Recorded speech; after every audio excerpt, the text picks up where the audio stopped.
One photograph, one war, one desperate reach. This is October 1st, 1940, in New Westminster, British Columbia. A little boy breaks free from his mother's hand, running after his father, a soldier marching off to war. The boy's cry seems frozen in time. "Wait for me, Daddy."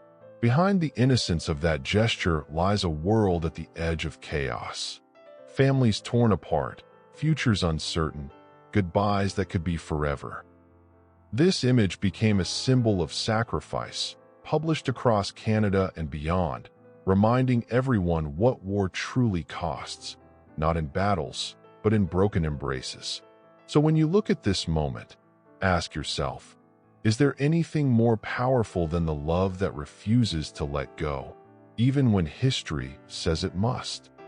This is what survival looked like in the shadow of an atomic blast. The year is 1945, and behind this man rises the skeletal dome of Hiroshima, a silent witness to the first use of nuclear weapons in war. His back bears the scars of unimaginable heat, where fabric burned into skin and time itself seemed to stop. He lived, but life after survival was a different battle. Radiation, pain, stigma, these were the enemies that lingered long after the flash.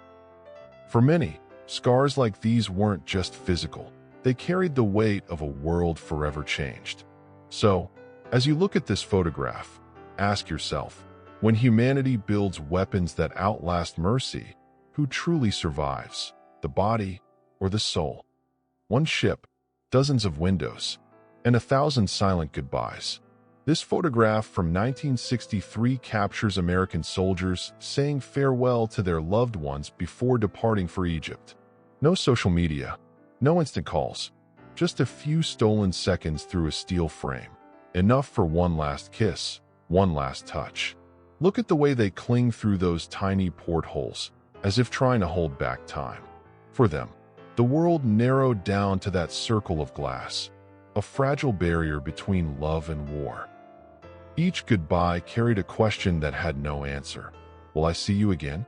When you see this image, you realize something timeless. In every war, the hardest battles are fought in the heart.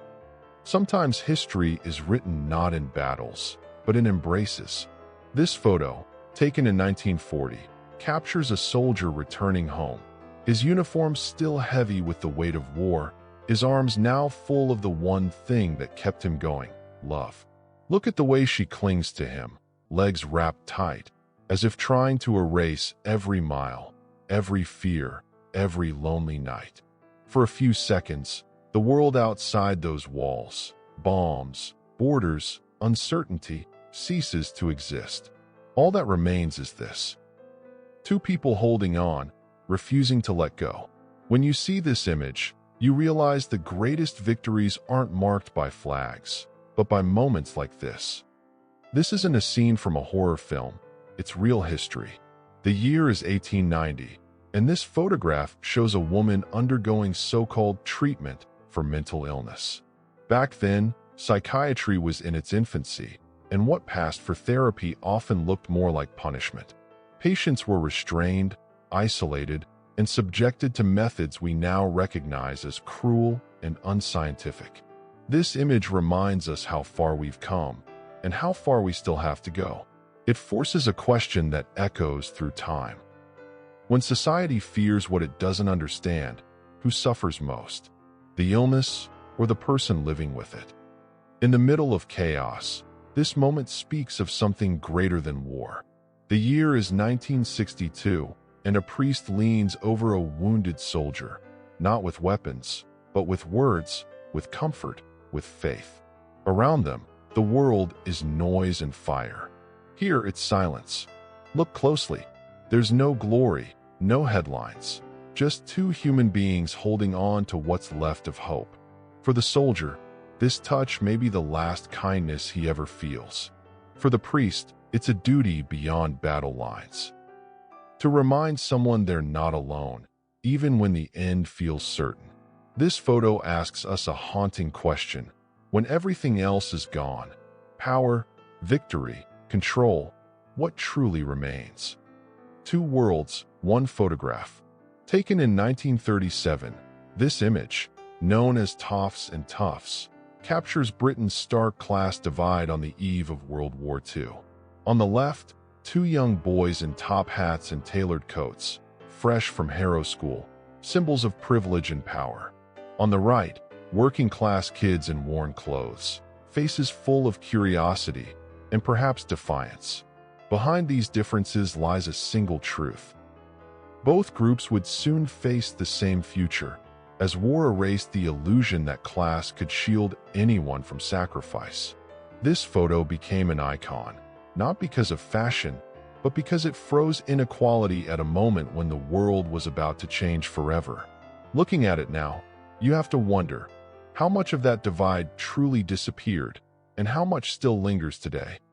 April 1945. The war in Europe is nearing its brutal end, and two American soldiers pose with a message that's equal parts humor and defiance. Easter eggs for Hitler. Written in chalk across live artillery shells, it was their way of saying what the world was waiting for, the final blow to tyranny. These men belonged to segregated units, fighting not only fascism abroad, but racism at home. Yet in this moment, you see something else. Resilience, pride, and the ability to laugh in the face of darkness. Their smiles speak louder than words. They knew history was about to change. Looking at this photo now, it asks a question that still resonates. When hatred tries to divide us, what becomes our greatest weapon? Firepower or unity? This photograph hides a mystery that has haunted history for decades. The year is 1961, and Michael Rockefeller, son of one of the wealthiest families in America, smiles among the Asmat people of New Guinea. He was on an expedition, searching for indigenous art and cultural knowledge. But just days after this image was taken, he vanished without a trace. His canoe capsized. He tried to swim for help. He never returned. Theories exploded.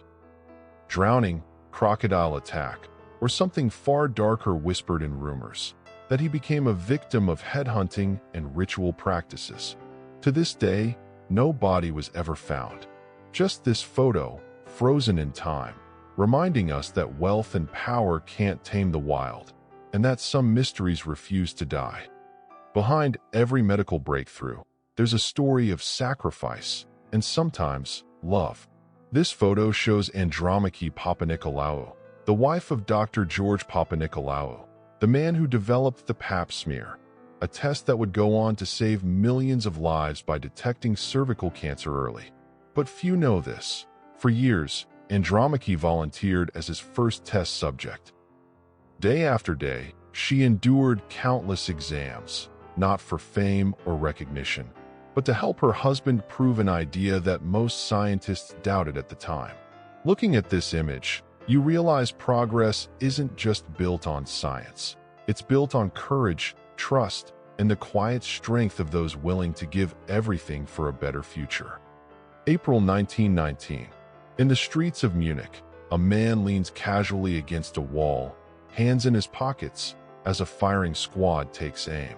This isn't a scene from a film. It's the real execution of a German communist during the short-lived Bavarian Soviet Republic. Germany was in chaos after World War I. Revolution, counter-revolution, and a country tearing itself apart. For some, this man was a traitor. For others, a martyr. But in this frozen moment, ideology fades. And what remains is a calm defiance in the face of death. This photograph forces a question that echoes through history.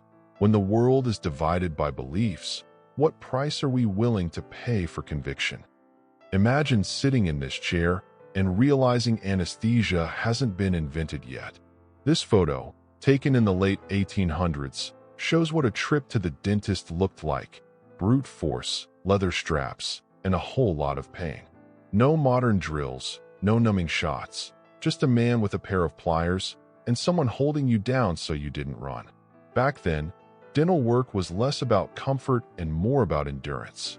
For many, it was a nightmare in broad daylight, a test of willpower with every tooth pulled.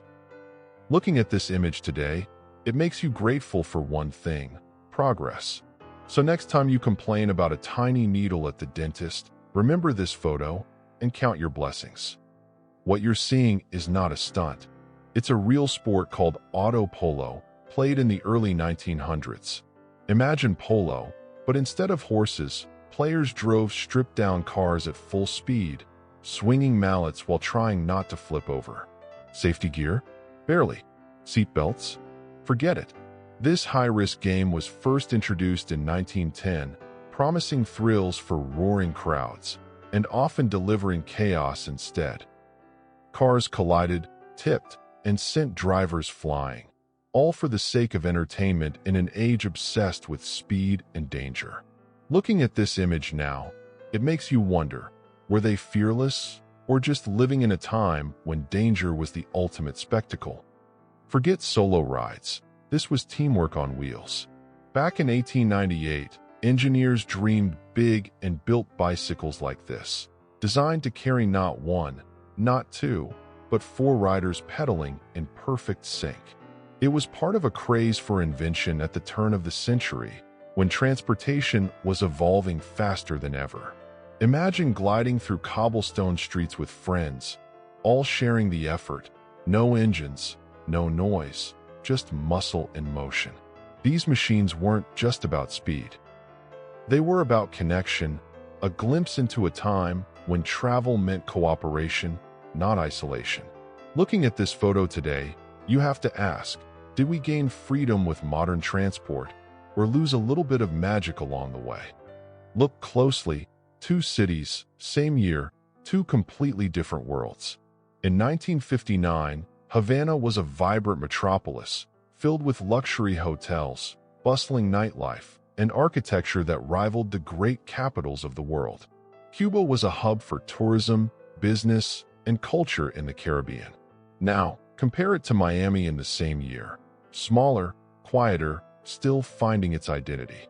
Few could imagine how history would flip this picture upside down.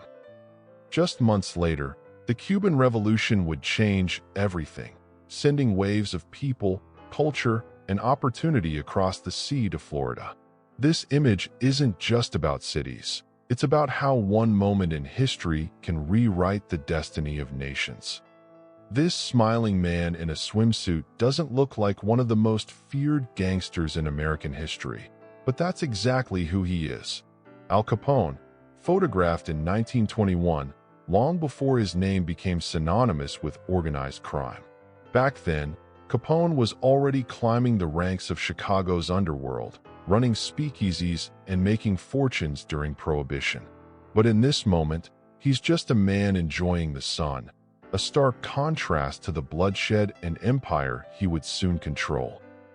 This photo reminds us that history's darkest figures often had ordinary moments, and that power can hide behind a smile.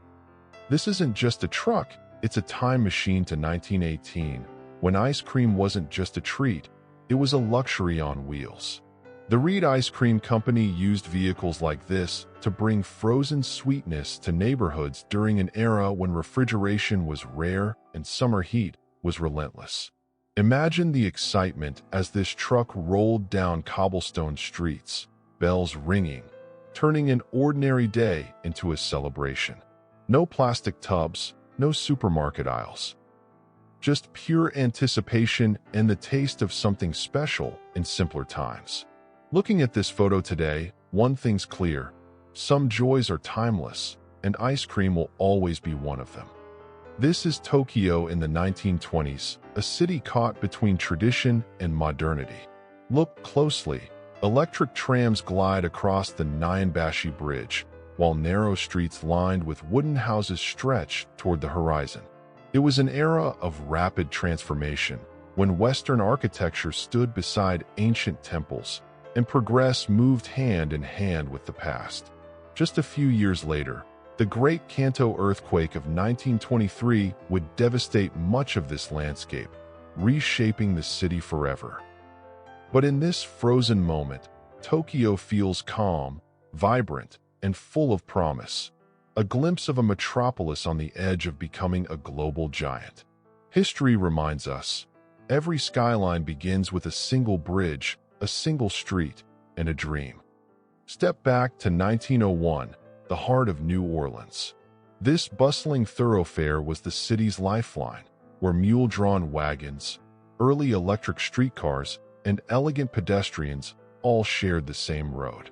Every detail in this photo tells a story: towering Victorian facades, intricate balconies, and a skyline laced with telegraph wires that carried the pulse of a growing America. It was a city of contrasts. French charm colliding with modern progress, jazz just beginning to echo through its streets, and commerce thriving on every corner. Looking at this frozen moment, you can almost hear the clatter of hooves, the hum of streetcars, and the whispers of a century racing forward. New Orleans wasn't just a city. It was a stage where history and culture danced together.